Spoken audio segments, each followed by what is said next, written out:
Criselda Maetimu, mahasiswa program studi keperawatan Universitas Kristen Indonesia Maluku. Saya akan menjelaskan informasi tentang penyakit Kangas-Stever-Fowler dan media yang saya gunakan yaitu leaflet. Pasti ada yang belum tahu apa itu Kangas-Stever-Fowler.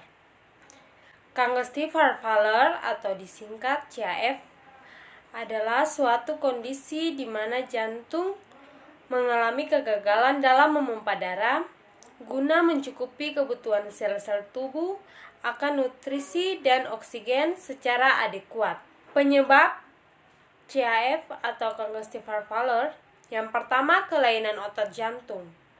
Gagal jantung paling sering terjadi pada penderita kelainan otot jantung yang berdampak pada menurunnya kontraktilitas jantung.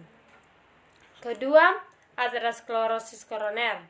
Kelainan ini mengakibatkan disfungsi miokardium karena terganggunya aliran darah ke otot jantung. Ketiga, hipertensi sistemik atau hipertensi pulmonal.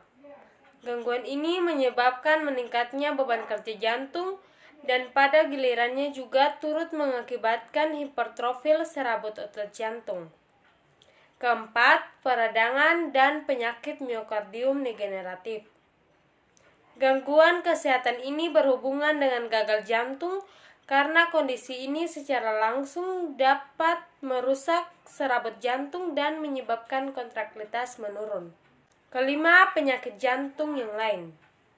Gagal jantung dapat terjadi sebagai akibat penyakit jantung yang sebenarnya tidak secara langsung mempengaruhi organ jantung. Berikut tanda dan gejala. Tanda dan gejala pada gagal jantung kiri. Yang pertama, sesak nafas.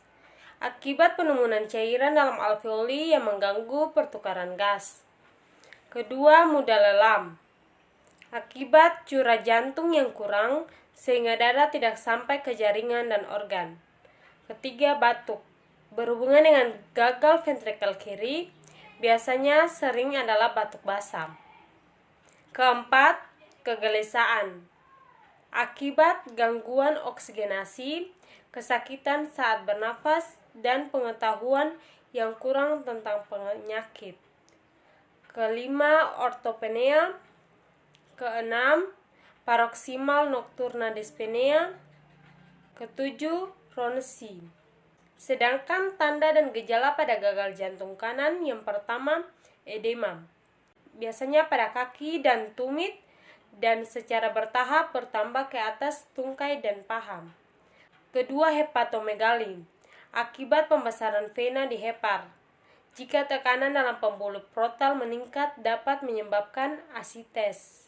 Ketiga, anoreksia. Akibat pembesaran vena dan statis vena di dalam rongga abdomen. Keempat, nokturia. Diuresis sering terjadi pada malam hari karena curah jantung akan membaik dengan istirahat. Kelima, peningkatan berat badan. Keenam, distensi vena jugularis. Berikut pencegahan primer. Pencegahan primer adalah usaha yang dilakukan untuk menghindari suatu penyakit atau kondisi kesehatan yang merugikan. Pada pencegahan primer yang dilakukan yaitu pertama, mengonsumsi makanan yang sehat seperti sayur-sayuran, buah-buahan, ikan, dan daging. Kedua, berhenti merokok bagi yang merokok, jauhlah asap rokok agar tidak menjadi perokok pasif.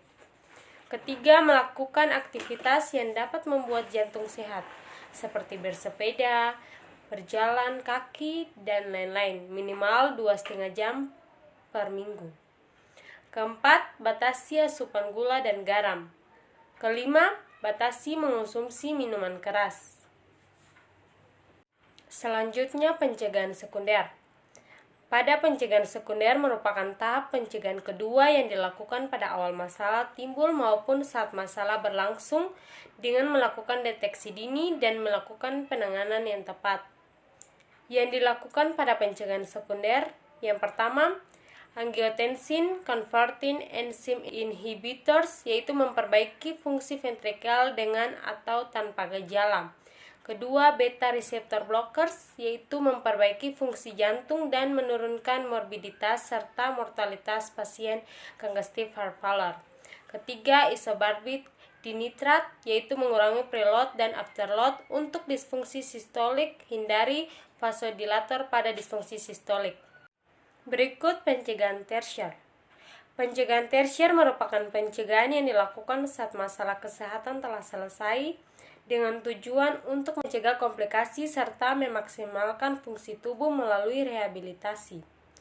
Pencegahan tersier yang dilakukan pada penyakit congestive heart failure yang pertama, diet rendah sodium. 2. Latihan fisik untuk meningkatkan kesehatan kardiovaskuler.